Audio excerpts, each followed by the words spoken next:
صدر مملکت کے بارے میں فیک نیوز پھیلاؤں تو مجھے یقین ہے کہ مجھے تو پکڑ لیا جائے گا.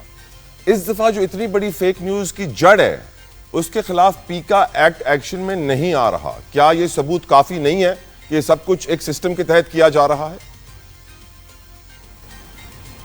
دیکھیں طلع، ایک تو بڑی واضح بات یہ ہے کہ پاکستان کا جو نظام مملکت ہے وہ سارے کے سارا جو ہے جو ہیڈ آف سٹیٹ ہے وہ پریزیڈنٹ آف پاکستان ہے. اور پریزیڈنٹ آف پاکستان کا اگر آپ کریکٹر دیکھیں کہ جو ان کا 2008 کے اندر ایک کانسٹیٹیوشنل فنکشنز جو انہوں نے کریکٹر اڈاپٹ کیا تھا، وہ بھی اس کے اندر پارلیمنٹ آپ کی اسٹرینتھ ہوئی تھی اور بہت ساری جو پاس تھیں وہ انہوں نے واپس کی تھیں پارلیمنٹ کو، اور ایک سموتھ فنکشنز کے اندر جو ہے وہ پیپلز پارٹی نے اپنی پہلی ٹرم کو پورا کیا تھا.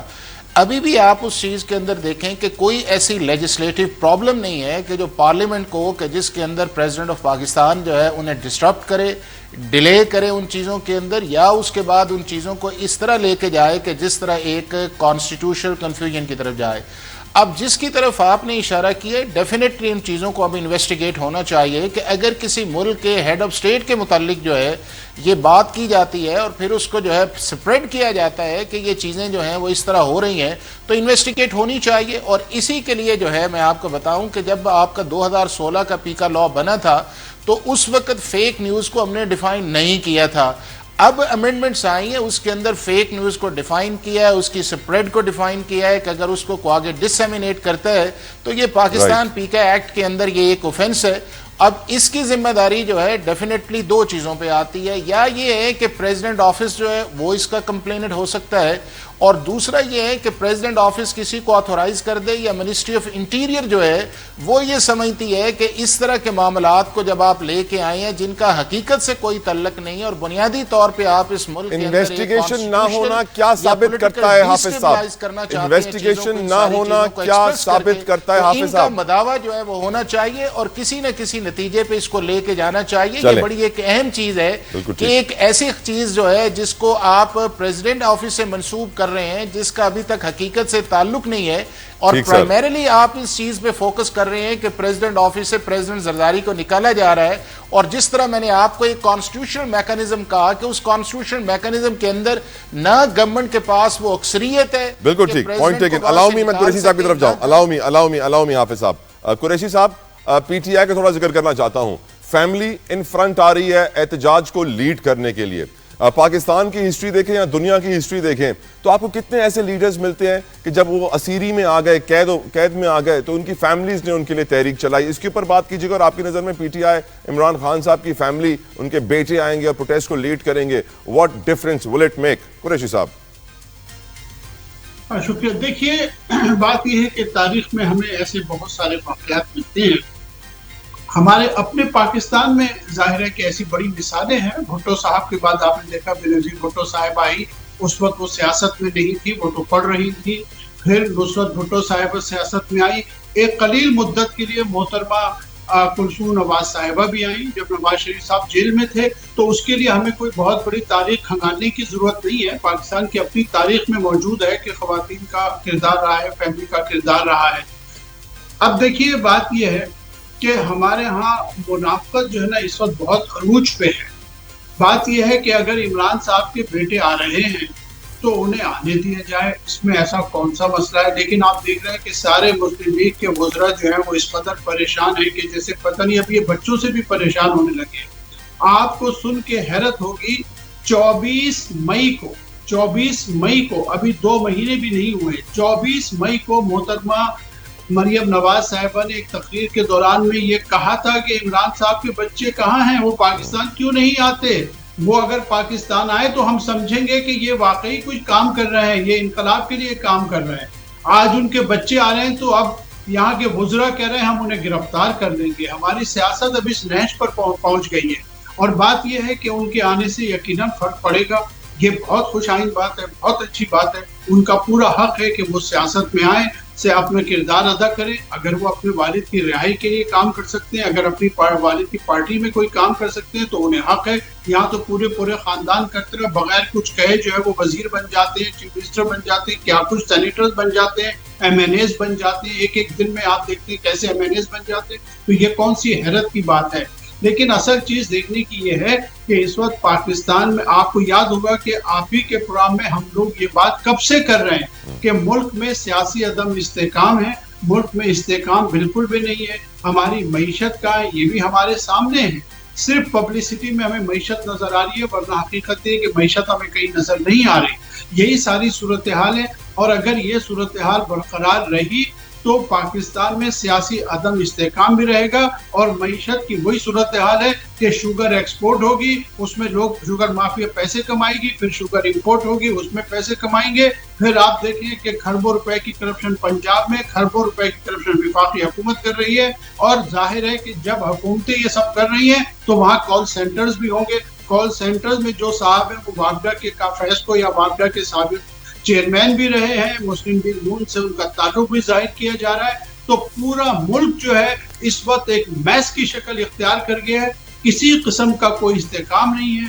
اور ایک بات میں آپ کو ایک بات ضرور کہنا چاہتا ہوں، ایک منٹ دے دیجیے، جو بات جتوئی صاحب آپ کہہ رہے ہیں کہ فیک نیوز، دیکھیں اور آپ نے کہا کہ جی یہ پیکا ایکٹ جو کام نہیں کر رہا، آپ کو جناب یہ بات معلوم ہونی چاہیے کہ پنجاب میں پیکا ایکٹ کے تحت ایک دن میں 23 FIRs کاٹی گئی ہیں، اور اس میں سب کا پیٹرن ایک ہی ہے، ایک ہی انداز میں یہ ہے کہ ایک شخص ہے وہ اپنے 2 دوستوں کے ساتھ ویڈیو دیکھ رہا تھا، اور ویڈیو میں یہ شخص ملک کے خلاف، چیف منسٹر پنجاب کے خلاف، اسٹیبلشمنٹ کے خلاف گفتگو کر رہا تھا۔ ایک دن میں 23 FIRs کاٹی گئی ہیں۔ دوسری بات یہ ہے کہ یہ فیک نیوز نہیں ہے، صدر زرداری صاحب کے بارے میں جو گفتگو کی گئی ہے یہ فیک نیوز کی تاریخ میں ہرگز نہیں آتی، یہ ملک کے بڑے جیت صحافیوں نے ایک خبر دی ہے، ایک اندازہ ہے، اسپیکولیشن ہے، اور سیاسی رہنماؤں کے بارے میں اس قسم کی اسپیکولیشنز ہوتی رہتی ہیں۔ اس کی فیک نیوز کے آڑ میں جو ہے وہ تحریر تقریر اور آزادی کی جو گفتگو کی جو آزادی ہے، یہ اس پر پابندی لگانے کی بات، یہ فیک نیوز نہیں ہے سر، یہ ان صحافیوں نے بات شروع کی جن کی زندگی صحافت میں گزر گئی ہے، تو یہ واقعہ بھی گزر جائے گا، نہ یہ کوئی سازش ہے نہ کوئی یہ فیک نیوز ہے۔ بالکل ٹھیک، پوائنٹ ٹیکن۔ سیاسی شخصیات کے بارے میں کہ یہ وزیر جانے والا ہے، یہ شخص آنے والا ہے، یہ اس جماعت میں جانے والا ہے، اس قسم کی سیاسی لوگوں کے بارے میں خبریں۔ وقت کم رہ گیا قریشی صاحب، اجازت دیں میں ایک سوال حافظ صاحب سے آخر میں جاتے جاتے ہیں۔ حافظ صاحب، سلیمان اور قاسم خان کو آپ کیا لیگل مشورہ دیں گے؟ کس کو جی؟ عمران خان کے بیٹوں کو سر، سلیمان اور قاسم خان۔ اچھا طلع، میں اس کے اندر یہ کہوں گا کہ میرا نہیں خیال ہے کہ وہ نوبت آئے گی کہ وہ پاکستان کی طرف آئیں گے، چونکہ یہ ہے کہ پی ٹی آئی کا ایک نیریٹو یہ ہے کہ جس کے اندر یہ ہے کہ ان کے اندر کوئی ایسی چیز نہیں ہے کہ جس سے اندر یہ کہا جائے کہ ایز اے موریسی پارٹی کے طور پہ آئے گی، اور کبھی بھی اس طرح نہیں ہوا طلع کہ پاکستان کے اندر پولیٹیکل میس موومنٹ کی وجہ سے جو ہے جو پولیٹیکل لیڈرز اگر ان پہ کیسز ہیں تو وہ فوراً جو ہے وہ گورنمنٹ سرنڈر کرتی ہے یا ان کو واپس لے کے آتی ہے۔ اس کا ایک ہی حل ہے، اور وہ یہ ہے کہ جو کورٹس کے اندر کیسز ہیں آپ ان کو اپنی اچھی لیگل اسٹریٹجی کے ساتھ لڑیں، اور دوسرا آپ ایک پولیٹیکل ڈائیلاگ کے اندر آئیں۔ تھینک یو سو ویری مچ حافظ احسان احمد صاحب، نعیم قریشی صاحب، بہت مشکور۔ کراچی کے ٹریفک مسائل حل کرنے کے لیے سندھ حکومت نے انقلابی اقدامات کرنے کا فیصلہ کر لیا ہے۔ اس پر گفتگو کرنے کے لیے میرے ساتھ اس وقت کراچی اسٹوڈیو میں موجود ہیں S S P traffic south Syed Ali Raza صاحب۔ علی رضا صاحب، thank you so very much for your time. السلام علیکم سید علی رضا صاحب، پہلا سوال جو آپ سے پوچھنا چاہوں گا، یقیناً نمبر پلیٹس کے اوپر سوشل میڈیا کے اوپر کافی شور مچا ہوا ہے، اسپیشلی ایکسرسائز کی کارروائی کے بعد، لیکن اس سب کو سمجھنے کے لیے ضروری یہ ہے کہ ہم اپنے ویورز کو اور کراچی کے رہنے والوں کو یہ بتائیں کہ وہ انقلابی اقدامات کون سے ہیں، کس طرح آرٹیفیشل انٹیلیجنس اور ٹیکنالوجی کو استعمال کیا جائے گا، کس طرح کراچی کی ٹریفک کے نظام میں ایک بڑی تبدیلی آنے والی ہے۔ پلیز ٹیل اس سید علی رضا صاحب۔ وعلیکم السلام، تھینک یو ویری مچ جی، بہت شکریہ۔ یہ بڑا اس وقت امپورٹنٹ سبجیکٹ ہے پورے کراچی کے لیے، انفیکٹ پورے سندھ کے لیے، کیونکہ سندھ حکومت نے ایک بڑا زبردست اسٹیپ لیا ہے، اور جو اس کا بیک گراؤنڈ سے میں اسٹارٹ اگر کروں تو سندھ سیف سٹیز اتھارٹی کا قیام ہو چکا ہے، اور پھر اس کا لا آ چکا ہے، اور سیف سٹی پہ وہ کام شروع ہو چکا ہے، اور کراچی سیف سٹی اس وقت ٹیسٹ اینڈ ٹرائل کے مراحل سے بھی گزر چکا ہے، اور وہ کامیاب تجربے اس کے ہو چکے ہیں۔ میں آپ کو صرف اتنا بتاؤں کہ 55 کیمرے انسٹال ہوئے تھے جس پہ ٹیسٹ اینڈ ٹرائل ہوا تھا، اور اس پہ جب ڈمی چالانس کیے گئے تو ودن 24 days تقریباً 20,000 سے زیادہ وائلیشنز کیچ کی انہوں نے۔ تو کراچی کے سیف سٹی کا جو 3 سال کا پروجیکٹ ہے اس میں 5 فیزز میں جائے گا اور یہ تقریباً 12,000 کیمرے لگیں گے کراچی میں. اب آپ اندازہ لگا لیں گے جس وقت 12,000 کیمرے اپنے فلی آپریشنل ہوں گے انشاءاللہ, اور وہ جب یہ نمبر پلیٹ جو ANPR کیمریز ہیں یا فیشل ریکگنیشن والے کیمرے ہیں, جب ANPR کیمرہ کیچ کرے گا اس نمبر پلیٹ کو تو وہ بڑی تعداد میں چلان آٹومیٹڈ چلان ہوں گے اور لوگوں کے گھروں تک جائیں گے. کانسیپٹ یہ ہے کہ نمبر پلیٹ جو گورنمنٹ نے ایک نوٹیفائی کی ہے, اس کی ڈائمینشنز, اس کا سائز, اس کا فونٹ, ہر چیز نوٹیفائی ہے. آپ نے دیکھا ہوگا وائٹ کلر کی نمبر پلیٹ ہے جس پہ بلیک کلر سے لکھا ہوا ہے پرائیویٹ موٹر سائیکل اور گاڑیوں کے لیے. موٹر سائیکلوں کے لیے الگ نوٹیفائی کیا سائز, رکشہ ٹیکسی کے لیے الگ, رکشہ کے لیے الگ کیا ہے, پلس گاڑیوں کے لیے الگ سائز اور اس کا وہ ہے. ابھی ایکسائز ڈپارٹمنٹ نے بہت اپنے اسٹیپس لیے ہیں کہ لوگوں کو زیادہ سے زیادہ کم سے کم ٹائم میں زیادہ سے زیادہ نمبر پلیٹس ایشو کی جائیں. لیکن کراچی میں اس وقت موٹر سائیکلوں کی تعداد اگر خالی ہم لیں تو وہ تقریباً 44 لاکھ سے زیادہ موٹر سائیکلیں کراچی میں ہیں, اور ظاہر ہے ایک دن میں یہ مطلب نہیں پاسبل ہے کہ تمام 44 لاکھ موٹر سائیکلوں کو ایکسائز ڈپارٹمنٹ اٹھا کے نمبر پلیٹ ایشو کر دے. تو یہ ایک پروسیس ہے جو اسٹارٹ ہو چکا ہے. اس کی ضرورت کیوں محسوس ہوئی کہ جب وہ کیمروں کا ٹیسٹ اینڈ ٹرائل ہوا اور کامیاب تجربہ ہوا تو اس میں پھر نمبر پلیٹ جو پیٹرن پہ نوٹیفائڈ ہے وہ سب کو لگانے کے لیے جنوری سے کہا گیا, شاید اس سے بھی پہلے, اور پھر ان کو ڈیٹ لائن بھی دی گئی کہ بار بار ان کو بتایا گیا کہ یہ آخری تاریخ ہے, یہ آخری تاریخ ہے. نہ صرف موٹر سائیکلوں کے لیے, گاڑیوں کے لیے, ہر چلنے والے روڈ پہ ٹریفک کے لیے, وہیکولر ٹریفک کے لیے ان کو بتایا گیا. لیکن جب نہیں ہوا تو بقرعید کے فوراً بعد, چھٹیوں کے بعد, ایک جو ایکشن تھا ٹریفک پولیس کا وہ آیا کئی دفعہ موقع دینے کے باوجود, اور 10 تاریخ کو پچھلے مہینے سے سٹارٹ لیا گیا اور پھر یہ محرم سے پہلے اس کو اسٹاپ کیا گیا. تو آپ کو میں بتاؤں کہ تقریباً کراچی میں پہلے فیز میں موٹر سائیکلوں پہ زیادہ ایکشن ہوا, اور تقریباً 13,500 موٹر سائیکلز جن کو امپاؤنڈ یارڈ میں ڈیٹین کیا گیا, وہ موٹر سائیکل انہوں نے نمبر پلیٹ لگوائی, نمبر پلیٹ کے ساتھ ساتھ اپنے نام کرائی, اور نام کرانے کے بعد جب ان کو چھوڑا تو تقریباً آلموسٹ 12,000 کے لگ بھگ موٹر سائیکلیں یہ کمپلیٹ کرا کے پروسیس چھوڑی جا چکی ہیں. ایسا نہیں ہے کہ وہ ساری کی ساری ڈیٹین کی ہیں, لیکن ابھی بھی 1000+ موٹر سائیکلز ایسی ہیں جو مختلف امپاؤنڈ یارڈ میں کھڑی ہیں.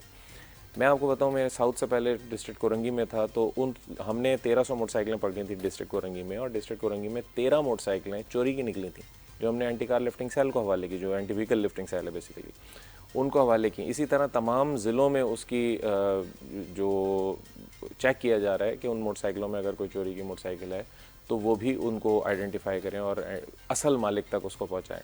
دیکھیں بات یہ ہے کہ نمبر پلیٹ کا ہونا اس لیے ضروری ہے کہ ANPR کیمرہ اس کو کیچ کرے. دوسرے نمبر پہ اگر ANPR کیمرہ کیچ کرتا ہے تو اس کے پیچھے کیا کانسیپٹ ہے کہ آپ کا وائلیشن, ایک موٹر سائیکل کی, گاڑی کی وائلیشن کیمرے نے کیچ کی, اور پھر اس کے بعد کیمرے نے آٹومیٹکلی, کیونکہ وہ انٹیگریٹڈ ہے ایکسائز سے, وہاں سے ڈیٹا اٹھایا اور اس کے بعد چالان ہوا اور چالان آپ کے گھر تک پہنچا. اگر آپ چالان نہیں بھرتے 21 ڈیز کے اندر تو آپ کا چالان ڈبل ہو جاتا ہے, اور اگر آپ 3 مہینے تک نہیں بھریں گے تو اگلا جو سسٹم لائسنس کے پوائنٹس کا آ رہا ہے, آپ کے پوائنٹس کٹنا شروع ہو جائیں گے, اور اگر آپ 6 مہینے تک نہیں بھریں گے تو آپ کا شناختی کارڈ بلاک کر دیا جائے گا. تو اگر آپ کے نام پہ موٹر سائیکل ہوگی جو چلا رہا ہے اور وہ وائلیشن کر رہا ہے تو چالان اسی کے گھر جائے گا. اگر آپ نے 10 سال پہلے موٹر سائیکل بیچ دی, وہ ایک نے خریدی, دوسرے نے, یا گاڑی بیچ دی, ایک نے خریدی, دوسرے نے خریدی, اور چوتھا آدمی اب اس کو چلا رہا ہے اور دنیا بھر میں وائلیشن کرتا پھر رہا ہے ٹریفک کی, تو چالان کس کو جائے گا؟ جس کے نام پہ موٹر سائیکل ہے. تو پھر اس پہ اگین گورنمنٹ آف سندھ نے ایک اور ایمنسٹی دی لوگوں کو, اور اس میں یہ تھا کہ پہلے سیلر اور بائر دونوں کا بایو میٹرک ہوتا تھا ٹرانسفر کے لیے, اور اس وقت اس کو ایگزیمٹ کیا گیا ہے, اور 14 اگست تک صرف بائر کا بایو میٹرک ہوگا. آپ کے پاس جو لیٹر ہے, ٹرانسفر لیٹر, آپ وہ لے کے جائیں, اور ایکسائز بہت سوئفٹلی وہ کام کر رہے ہیں. ہم 80 90 موٹر سائیکلیں, 100 موٹر سائیکلیں روز امپاؤنڈ یارڈ میں ڈیٹین کر رہے تھے, 50 60 40 موٹر سائیکلیں اسی دن شام تک وہ اپنے نام کرا کے آ جاتے تھے. تو اسی طرح جس طرح میں نے بتایا کہ کراچی میں تقریباً 12,000 آؤٹ آف 13,000+ موٹر سائیکلز, 12,000 کے لگ بھگ موٹر سائیکلیں ان کے نام کرائیں. پھر وہ دیکھا دیکھی لوگوں کو جب پتہ چلا تو انہوں نے اپنی طور سے بھی موٹر سائیکلز اور گاڑیاں, انفیکٹ گاڑیاں بھی اس میں شامل ہیں, گاڑیاں بھی انہوں نے نام کرانا شروع کی, تاکہ ایک سسٹم جو انٹروڈیوس ہو رہا ہے, چلنے جا رہا ہے, تھوڑا سا ٹائم لگے گا لیکن ابتدا بہت اچھی گورنمنٹ نے کی ہے.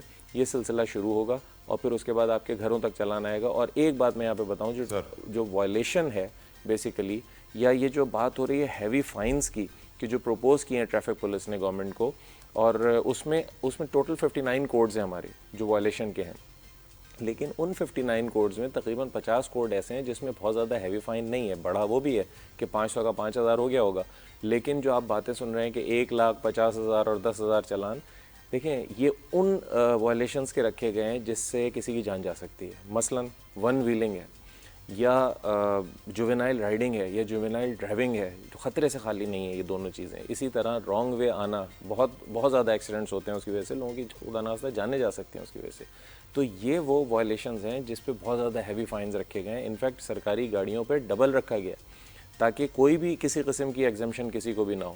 اب اگر اس میں ہم یعنی آپ کہہ رہے ہیں کہ وہ آٹومیٹڈ سسٹم جو ہوگا اے آئی سے, اگر وہ کسی سرکاری گاڑی کو وائلیشن کرتے ہوئے دیکھے گا تو اس کی پرچی نہیں چلے گی اور اس کا بھی چالان ہو جائے گا. جی ایگزیکٹلی, یہ پورا پروپوزل اس میں گیا ہے. یہ خالی ایک ایسا نہیں ہے کہ خدا نخواستہ عوام کے خلاف کوئی ایکشن ہو رہا ہے. میں یہاں پہ کلیئر کروں کہ عوام کے خلاف نہیں ہے, مہذب لوگوں کے خلاف نہیں ہے, مہذب قوم کے خلاف نہیں ہے, یہ وائلیٹرس کے خلاف ہے جو قانون کی پاسداری نہیں کرتے. یہ ان کے خلاف ہے. آپ قانون کے دائرے میں رہ کے ٹریفک رولز کو فالو کر کے روڈ پہ چلائیں گے, آپ کو کوئی چلان نہیں کرے گا.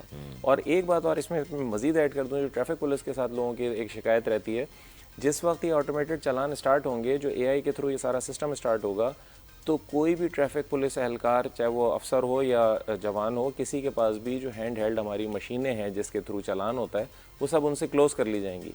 ٹریفک کی نفری صرف ٹریفک مینجمنٹ کے لیے ہوگی, ٹریفک کو ریگولیٹ کرنے کے لیے ہوگی, انفورسمنٹ کے لیے نہیں ہوگی, کیونکہ انفورسمنٹ آٹومیٹیکلی ہو رہا ہوگا اور آپ کے گھر جا رہا ہوگا. اللہ آپ کو کامیاب کرے. ہر کراچی والا آپ کی باتیں سن کے آپ کی ہر بات پہ آمین کہہ رہا ہوگا. یہ ہر کراچی والے کے دل کی آواز ہے کہ ٹریفک کا نظام بہتر ہو. ایس ایس پی صاحب, 45 لاکھ کے قریب کراچی میں موٹر سائیکلیں ہیں. جیسے کہ آپ نے فرمایا سر کہ اتنا جلدی تو ایکسائز ان کو نمبر پلیٹس پرووائڈ نہیں کر سکتا. گزشتہ روز ہم نے دیکھا ایک مخیر صاحب تھے, وہ فری میں نمبر پلیٹس بانٹ رہے تھے, ان کو ایکسائز نے پکڑ لیا, جبکہ جو دکانیں کھلی ہوئی ہیں وہی نمبر پلیٹس وہ بیچ رہی ہیں, ان کو ایکسائز نہیں پکڑتی. عجیب سی بات ہے. لیکن ان نوجوانوں کو جو یہ رائڈرز ہیں 45 لاکھ کے قریب موٹر سائیکلوں کے, آپ کیا مشورہ دیں گے کہ وہ کس طرح اس وقت اس سچویشن میں کوپ کرے, کیونکہ ایکسائز تو ٹائملی ان کو نمبر پلیٹ پرووائڈ نہیں کر رہی سر؟ آفیشیلی تو یہی ہے کہ آپ نے ایکسائز سے نمبر پلیٹ ایشو کرانی ہے, چاہے وہ گاڑی ہو یا موٹر سائیکل. یہ خالی بات موٹر سائیکل کی نہیں ہو رہی. کراچی میں 6.6 ملین پلس ٹریفک ہے, والیوم جو ٹریفک ہے, انکلوڈنگ 4.4 ملین موٹر سائیکلز. لیکن اس میں اگر آپ, جیسے آپ نے دیکھا ہوگا پہلے مختلف علاقوں میں نمبر پلیٹ کی دکانیں ہیں جو فینسی نمبر پلیٹ بنا کے دیتے رہے ماضی میں, اس وقت ان کو بھی پابند کیا گیا ہے کہ کوئی فینسی نمبر پلیٹ آپ نہیں بنائیں گے. ڈی آئی جی ٹریفک نے بلا کے اپنے دفتر میں ان کے ساتھ میٹنگ کی, ان کو ڈائریکشنز دیں, اور اب وہ اس بات پہ آ گئے ہیں کہ وہ فینسی نمبر جو میٹل کی بنتی تھیں یا پلاسٹک کی بنتی تھیں یا کسی اور مٹیریل کی بنتی تھی ادر دین ایکچوئل, اب وہ صرف اجرک والی بنائیں گے. جی اب وہ دیکھیں, اس کا بھی نا ہم ایک غلط اینگل میں لے کے جا رہے ہیں.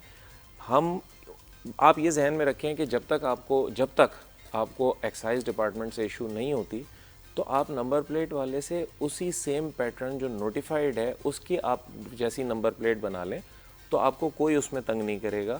کیونکہ آپ کے پاس ایک جسٹیفیکیشن ہے کہ ابھی آپ کو اوریجنل ایشو نہیں ہوئی ہے. جب آپ کو اوریجنل ایشو ہو جائے گی تو آپ وہ جو آپ نے نمبر پلیٹ بنوا کے لگوائی ہے بازار سے, وہ آپ اتاریں گے اور اوریجنل لگوا لیں گے. لیکن ایسا نہیں ہے کہ آپ وہ نمبر پلیٹ بنوا لیں بازار سے اور پھر ایکسائز کے لیے اپلائی نہ کریں, وہ پھر آپ کا جرم ہوگا, وہ اس ضمن میں آئے گا کہ آپ وائلیٹرز میں آ رہے ہیں. تو آپ نے فی الحال جب تک آپ کی موٹر سائیکل پہ نمبر پلیٹ اوریجنل نہیں ایشو ہوتی, جب تک آپ بازار سے بنوا سکتے ہیں اور بنا کے اسی پیٹرن کی, اسی فونٹ کی, اسی سائز کی آپ کو لگانی ہوگی, جس پہ ایک بالکل ایگزیکٹلی ایسا ہے کہ ایک اجرک کا چھوٹا سا نشان ہے, کیونکہ سندھ ہے, سندھ کا کلچر ہے, سندھ کی پہچان ہے اجرک, تو اس لیے وہ نوٹیفیکیشن میں وہ ڈیزائن میں بھی اپروو کیا گیا ہے.